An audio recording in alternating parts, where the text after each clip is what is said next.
Hello, everyone. Welcome to today's session of Amazing Live. We have a very interesting topic to discuss today. It's story, theatre, and improvisation in language education. Our guest today is Amanda Croft, but a bit more about her later. First of all, here is me, Polina Winglovsky, your regular host. And I'm really excited about this topic because it resonates with me personally. And I'm really sure that with a lot of you as well. Because what is language teaching if not some form of theatre? And when we are in the classroom, don't we play certain roles? So we will hear about that today from our guest, Amanda. But before that, let me tell you a little bit about Maisie.uk if you're new here and if you ever heard about it before. So Amazing.uk is an online platform for teachers and students. You can find thousands of ready-to-use interactive and customizable materials on the platform in the community section. Just type in the topic or a grammar that you're studying and you want to teach, and you will find loads of materials that you can download and customize in any way you can. And we also have 16 tools for creating these interactive materials, including matching exercise, gap filling exercise, voice recorder, and an essay writing tool with word counter, including an AI assistant that will help you generate fantastic texts, questions, example sentences, and exercises that will make lesson creation faster and more enjoyable for you. So that's Amazing.uk. You can scan the QR code in the top left corner, but you can just type in Amazing.uk in the browser and it will be the first thing that you see. Back to me. And then now let me tell you a little bit about our today's guest, Amanda. She has a drama degree and acting training from the Welsh College of Music and Drama, and she has 30 years of experience in acting and English language teaching. Amanda holds a master's degree in teaching English as a second language with dissertation on gesture and language acquisition, and she is a neuro-language coach. And she has developed her own unique STILE methodology. We will hear a lot about it from her. She runs online and in-person courses for language teachers and immersion programs for adults in Faversham, Kent, with the option to bring workshops to schools and education centres. So let's welcome Amanda. Hi. Good morning, Polina. So lovely to be here. So thank you very much for having me. Thank you for coming. How are you doing? I'm doing really well. It is a beautiful morning here in Same Faversham. here in The Hague. Yeah, it's incredible. Just This glorious. is the May we all deserve, I think. Yeah, absolutely. Oh, I can see that Stephen Farron is going to try and listen in while he's working. Well, good luck with that, Stephen, multitasking. Stephen, this is exactly why we have this kind of live session, because you can listen to us as you do your house chores, working, editing, lesson planning, whatever. Thank you for tuning in. Absolutely. And we also have Joan with us. Yeah, and yes, Joanne came on my storytelling course in Faversham. Amazing. Which was in April. Yes, so thanks, Joanne, for being here. Nice to have your support too. Okay. If you are listening to us today and if you have any questions to Amanda, or if you want to tell a personal story, to share your own experience with what we're going to talk about, please feel free to drop it in the comments and we will be happy to address it, discuss it, and to answer a question if you have. Okay, so we have a lot of things to discuss today. Let's jump straight to it. Before the first question, I also want to ask the audience that is here with us, what is your go-to activity for breaking students' speaking anxiety? Because obviously things we're going to discuss today are heavily related to speaking and how to help students overcome their barriers and their blocks and to just, battle this anxiety that we all sometimes have when we speak a foreign language. So share in the comments what your go-to activity is. It will be interesting to see what kind of things you do to help students with their anxiety. And then we will hear more from Amanda. So the first thing I want to hear is how you came from theatre to language teaching. Did this naturally develop? Did you always want to be an English teacher, or did theatre come first? Were you a drama kid at school? Okay. So to be honest, I wasn't really a drama kid at school. Well, not until I was 15. So I was a shy, introverted child, and I wouldn't really speak out. I was somebody who was incredibly nervous about coming forward. And I was given a role. In fact, when I was about 14, I was given the role of a tree in The Lion, the Witch, and the Wardrobe, and so I had to stand in a tree costume at the back of the stage. And also, I'm not actually very tall. I'm 5'3". Obviously, you can't tell that on LinkedIn. I could be 6'3". But what I also had to do is I had to be a giant. So I had a step ladder that I had to walk up, and then I had to put out my Oh booming my voice. God. But in fact, yeah, you can imagine that might be a bit nerve-wracking for somebody who's quite shy and introverted. But in fact, I had to attend all of the rehearsals, and I watched all of the rehearsals and listened to them, in fact. And what was really interesting is the woman who was playing the witch she had she was ill. She had an accident and she was Oh, ill, and she couldn't do the performance. And so they kind of looked round the group of kids that were sitting in front of them and thought, well, I don't know who can do this. We need somebody to stand in, obviously at short notice. And then their eyes fell on me because they thought, well, we can dispense with the tree at the back. and Amanda didn't do a bad giant voice, so let's give her the role of the wow. witch. And I felt like, I mean, it was incredible. It was absolutely incredible. But what I realized is that I knew all the lines because I'd listened to Okay. them for the entire rehearsal period. So learning the lines was not a problem. They just came. And from that moment on, when I had this amazing red velvet dress, this crown, and these great sleeves, which were just incredible. And I stepped into role, and I left my shy, introverted self Incredible. This behind, sounds like a actually. movie plot for a coming of age kind of theatre kid Yeah, overcoming their yes, shyness. Incredible that it actually happened. yeah, yes. Well, I think also the other thing is, and I think we mustn't forget this is one of the greatest things about putting theatre practice into any kind of language classroom, because if you give your student a role or a mask, a puppet, then it's no longer them. So if they make mistakes, it doesn't matter. It's not them making mistakes; it's the character making mistakes. So their mistakes can be forgiven, and in fact, you can be somebody else. And if you think about life, we're always playing different roles. We're putting on, well, as a mother, you put your mother hat on, and then you put your teacher hat on, and then, I do craniosacral therapy as well. I put my craniosacral therapy hat on, and so you play many different roles in life. So it's not just about one That's role true. That's ever. absolutely true. We actually, back in the day when I was teaching offline, I had a group and we often did role-playing exercises.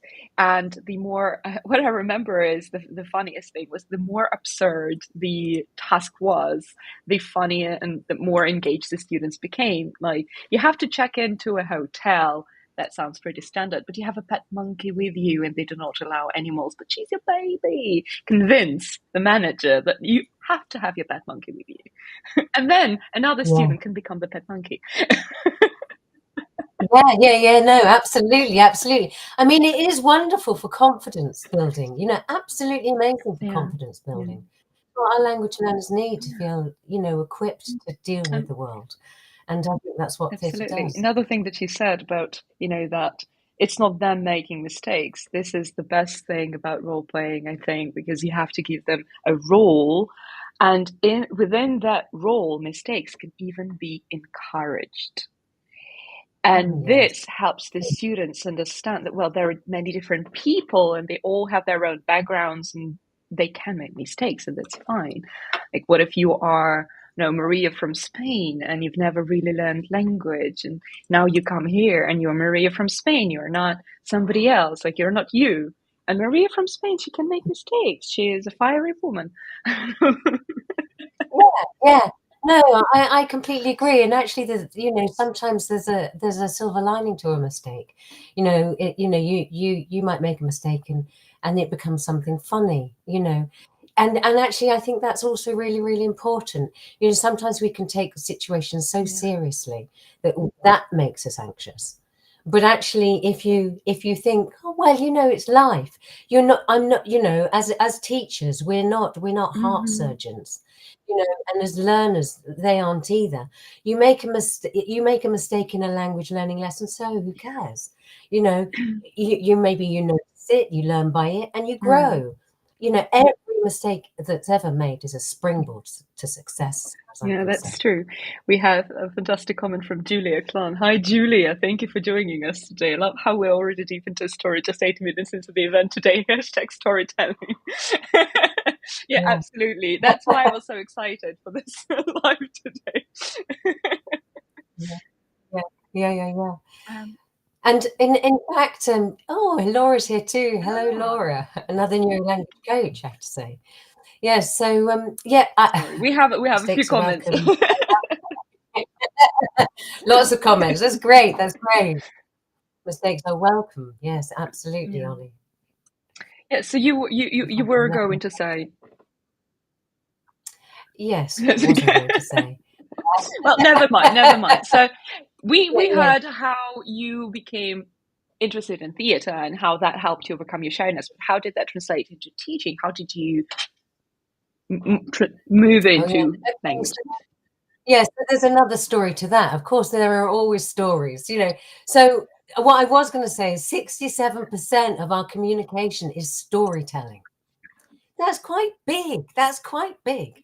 So I actually transferred into English language teaching because my mother said, well, as an actress, darling, you're always going to be out of work, especially in the UK.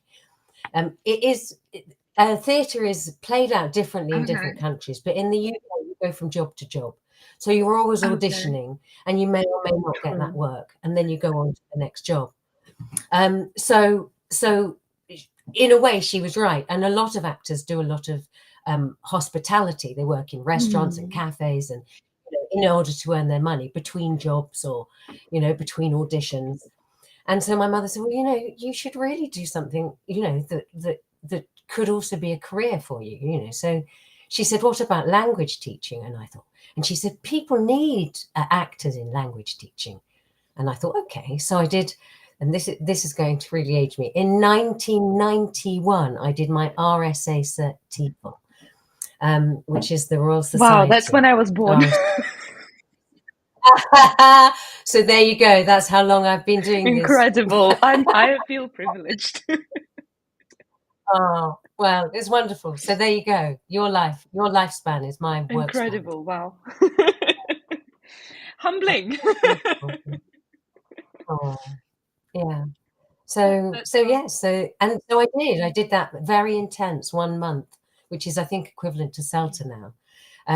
And that was it. That was my transition. And then I kind of married the two together. okay. Okay. So, can you tell me a bit about how storytelling as a tool works and why it's such a powerful tool? Okay, well, I think obviously I said 67% of our communication Very is cool. story. So it's really, really important. And again, I'm going to tell you a story because this happened yesterday. I told you this lovely story. So my husband's an antiquarian bookseller, so there's the context.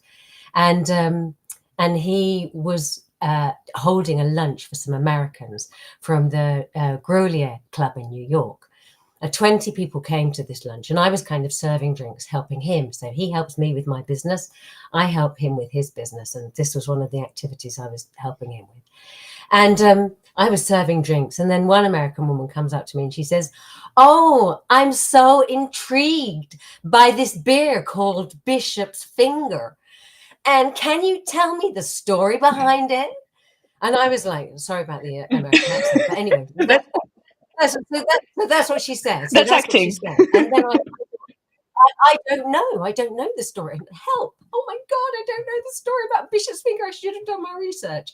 So I rush over to my husband and I say to him, what's the story behind Bishop's Finger? And he goes, oh God, I meant to look that up before I came. And so then then I rush back saying, well, what he says to me about the story is that there was a piece of ground that was owned by the bishop. And upon this piece of ground were signposts. And these signposts were called Bishop's Fingers. Anyway, I told this to the American woman, and she was very, very dismissive. She thought, well, that's not much of a story. True. She said we could do better by ourselves. So we started to invent. And we co-created this marvelous story where she said that the bishop was actually making beer when, unfortunately, in the process, he lost his finger. We rushed him to the hospital, and we put his finger in beer, which luckily, amazingly, this finger was able to be brought, Preserved. kind of restored. Exactly. And then it was taken to Canterbury Cathedral, where it became a Christian relic and can be seen even today at special occasions like Easter and Christmas. So we created a whole story around it, co-created it together. And now the moral of the story is, if you drink Bishop's finger, you have the elixir of life. Incredible. So yeah. Now I want to go to the cathedral and see the relic for myself. Even though I know it doesn't exist, but I can pretend it's there. Yeah, exactly. And so the thing about it is that I felt that what happened in this story and this shared co-creation is that there became real connection. We connected both with each other quite deeply. We laughed a lot in the telling of the story, and I learned something about her, that we shared a common language of storytelling. She was interested in storytellings. She asked me about her story, and I wasn't able to tell her. But even in recounting this story is a little bit different from the story I told yesterday. But stories grow, they develop, they change. And every time we tell a story, it will be different from the last time we told it, because our audience will be different. And I think this is really, really important, is language learners believe when they're learning language that they're doing it in isolation by themselves. But language is a two-way street. It's not a one-way street. It's a two-way street.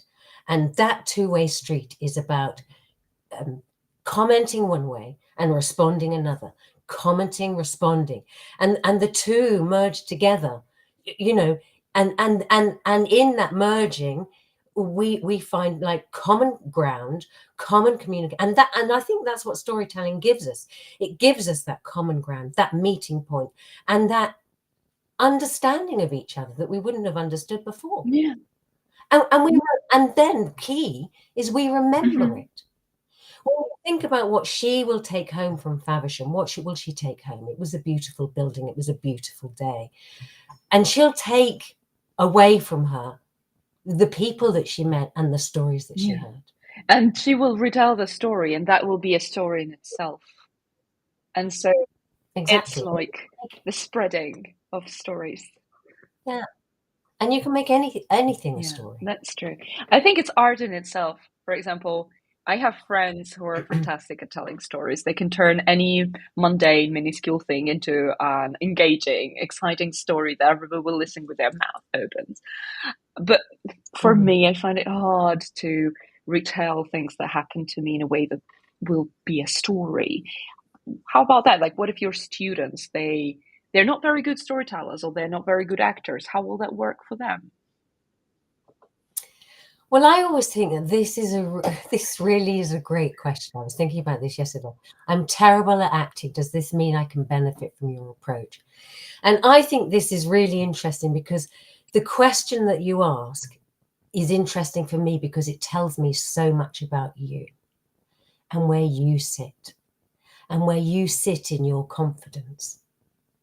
And I feel that a lot of people who come on my, some, not a lot, some of the people that come on my course, you have to take it back to yourself. I'm terrible at acting, inverted commas. That's a label you've given yourself. Okay. Who said? You said that about you. Is it true? And that's it. So it's about reflecting that back. And I think so many teachers feel like imposters.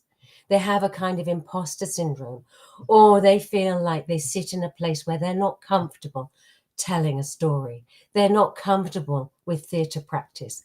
They're not comfortable with improvisation. That's why they go into their classrooms. with Okay. this Okay. and this, because they sit behind Yeah. it. Like, this becomes the barrier between you and the learner. Okay. You take this away, take it away, leave it behind. And then you have two people, or you and a group of people, communicating with each other. That's true. And what is language but communication? It's a two-way street. I will come back to Okay. it. And I think that somewhat answers the question we have from Julia Klan as well.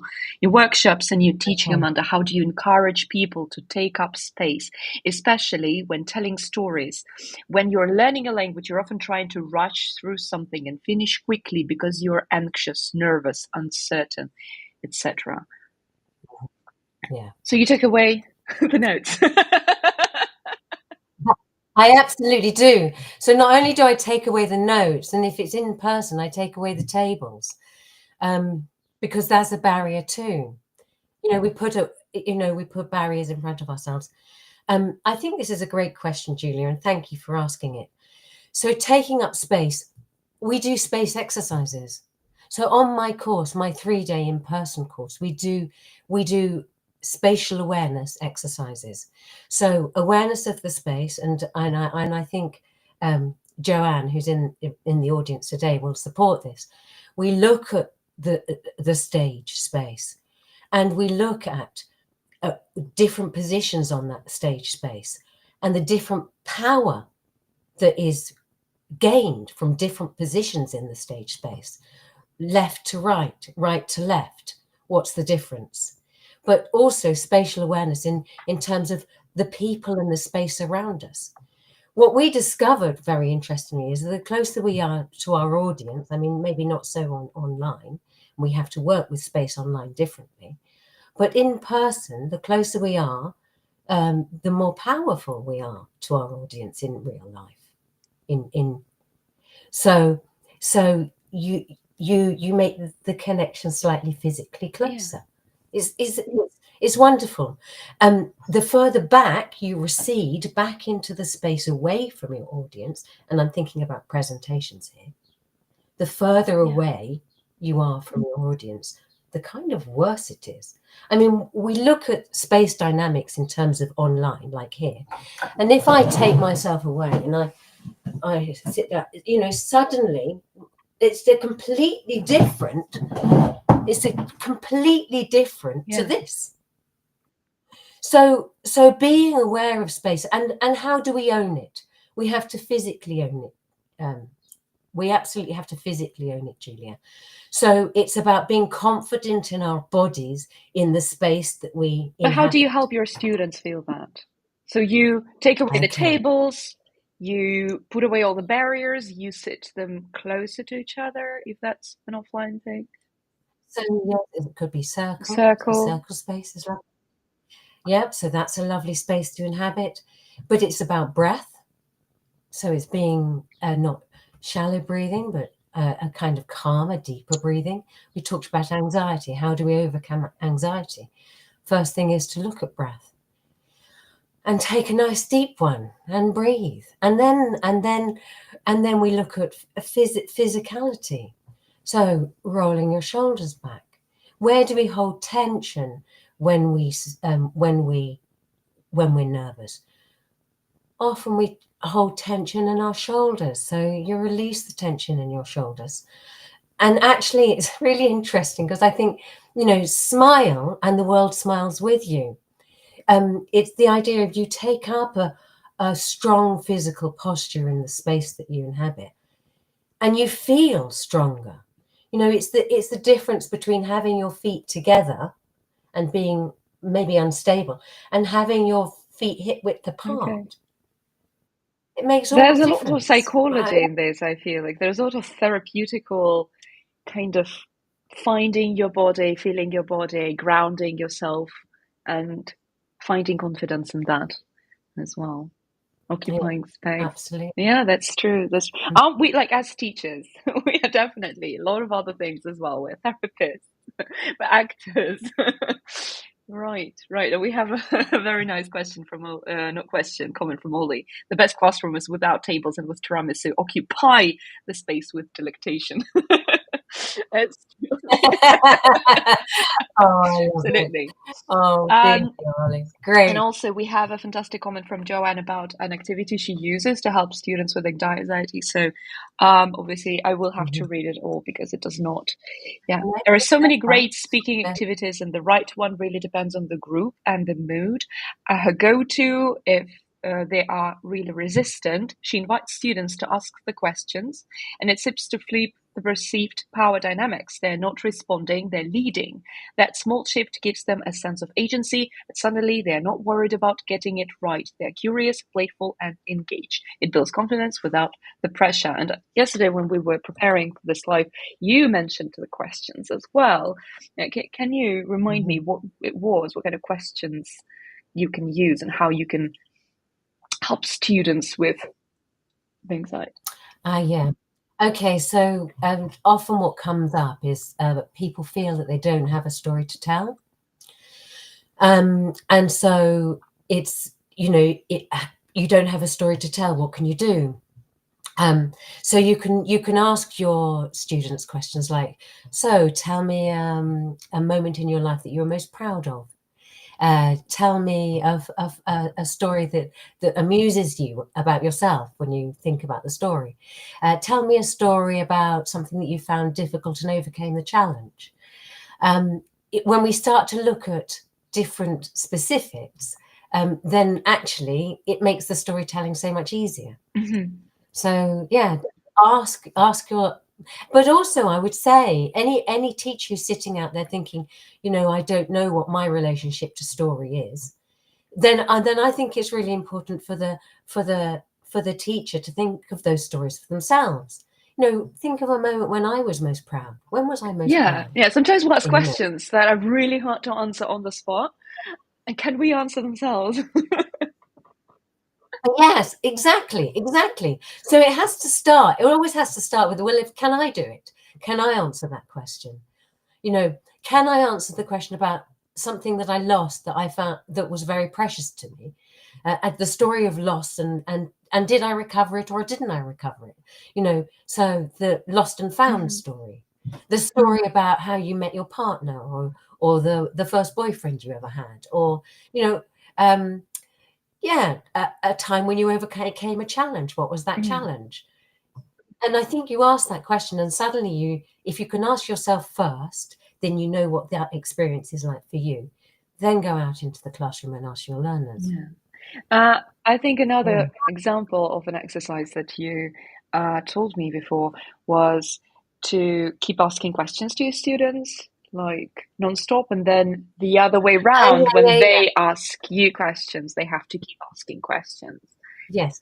Yeah, yeah, yeah. So I call well, it's called the communication game. No, the The conversation conversation game. game, where you keep your student in what I call the Hmm. limelight. So you keep the limelight focused on them, so that they're in the limelight, and you ask them questions. And then you can flip it, and then you say to them, now you put me in the limelight and you ask me lots of questions. So it's like flipping it, and it's like a game Hmm. of tennis. So it's the idea that you ask a question, and every time you ask a question, that's a ball into their court, and they have to answer the question. And then if they run short, or they run out of steam and they don't have anything to say, you ask another question, and you keep the ball in their court. So you keep like serving them balls, and they have to keep answering those questions. And then I said, well, give me more information, give me more detail. When did that happen? What was that like? And how did you feel? It's that. So if you say, remember a time when you feel most proud, and they answer with a short answer, like, for instance, when I got my degree, on graduation day, and I received it. Okay, so who did you go with? I went with my parents and my sister. And what did you wear, and how Yeah. comfortable did you feel? And what did you do? Did you take photographs? What photo have you got? Photographs? So keep keep the ball in their court. Give them space. Give your learner space to Yeah. shine. One similar exercise that I love doing with my students is called a why game. And I asked them to write like a few sentences or think about things they did last week, for example, like I bought new curtains or I went to a museum or whatever, anything that happened to them. They choose then one of the sentences, they read it, and then they say why. And I like to make, if it's a group, I will make somebody ask the question. They say why. Mm-hmm. And so it's basically a practice for clauses of reason and purpose. And they say, well, since I was bored and I wanted to see something new, why were you bored? And they keep asking this why until the other person has no way to respond. Like this, well, it usually ends with, because of God or something like that. Yes. There's an improvisation game, which is the foundation of all improvisation games, which is called Yes, and it basically is yes anding, and you get people in pairs, yes, around a room. I always model, so I always model all of the activities.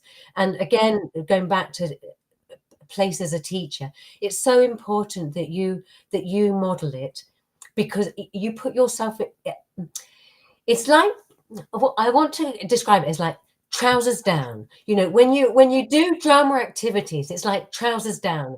And what I mean by that is like, we're all vulnerable. Basically, what I mean is we're all vulnerable.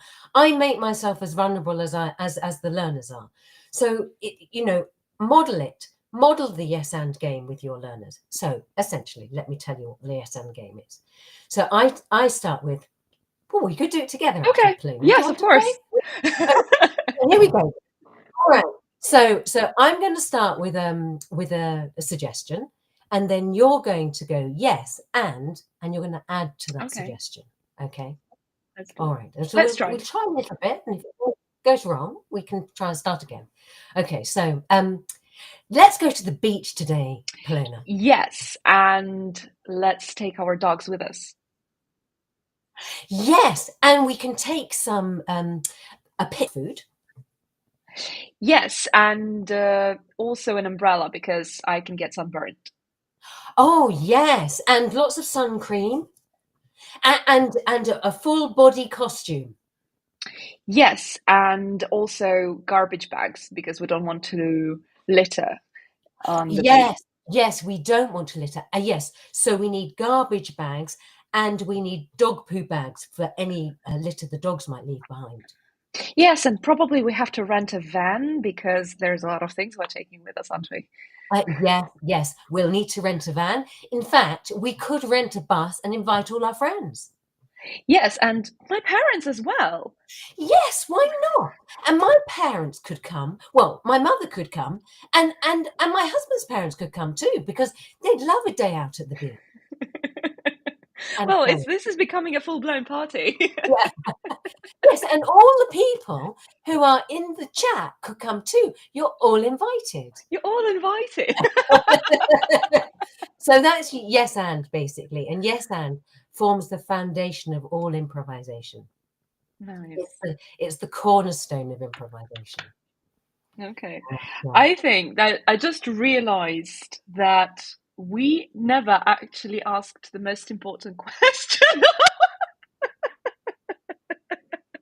But this is in the topic of today's visualization. So style is theatre, story, theatre, improvisation, language education. This is style.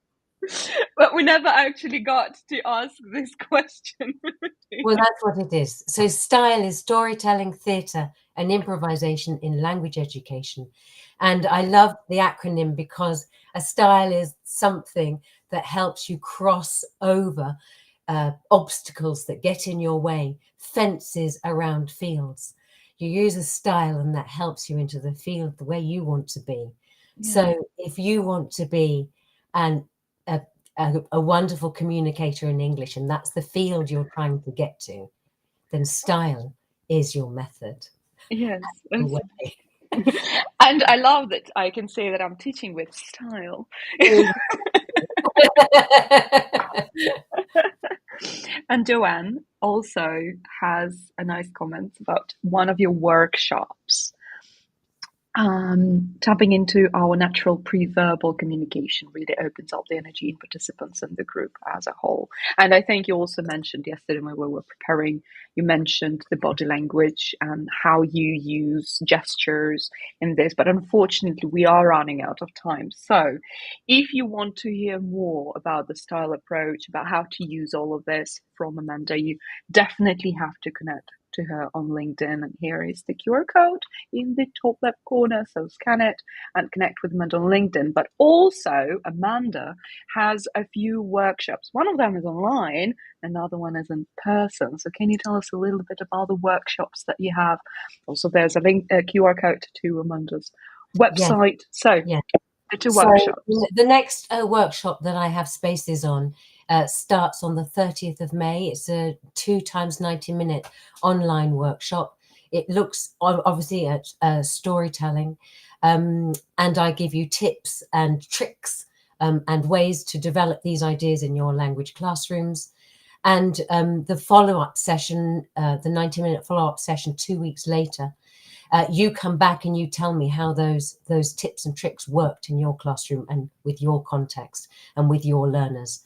And then we basically work together on any challenges or any things that you needed to overcome in those situations. So basically, the first one is an input session. The second session is a follow-up session where you come back and you tell me how you got on.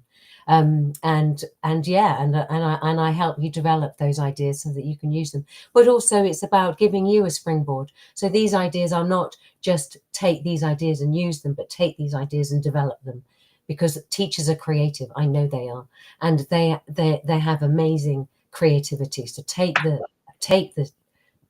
the games, develop them, come back and let me know how you got on with them, and then I'll give you one more thing to take away. So yeah, that's it. The 3-day storytelling and theatre skills and improvisation is basically divided into 3 days. Storytelling on the first day, theatre skills in order to enable those storytelling, voice work, pronunciation, projection, that kind of stuff, spatial awareness, and then improvisation. We work on the games that we started with the yes and game. So that's just a taste of improvisation. But our lives are basically in improvisation. We do have to meet spontaneous challenges we get instruction through what we do in a classroom, but then we have to take it out into the real world and use it. And we will always, as language learners, find ourselves in situations we didn't prepare for. So learn how to improvise, and that really helps you. Thank you. Thank you for sharing. So I think with this, we can conclude today's live session. I would love to keep talking and to keep discussing this with you for sure. So maybe we can have another one in the future. We'll see. But wholeheartedly thank you for coming and for sharing your fantastic style approach and your stories and the games we played. This was incredible. Thank you. Well, you're very welcome, and it's been a complete pleasure, Polina. Thank you so much. Have a great day. Bye-bye. Bye-bye. That's all for today. And one more time, thank you, Amanda, for coming. And thank you all for coming and for asking your questions, for writing your comments. We see all of your questions. We see all of your comments. Sometimes we just don't have time to pull them up and address them. But thank you so much. And it was an incredible session today, and I hope to see you again soon. We're going on just a tiny little break after this for a few weeks, maybe a month, but there will be another session with Kate Petrova, the amazing CEO. So stay tuned for that. And well, I'll see you on LinkedIn as well. And well, that's all for today.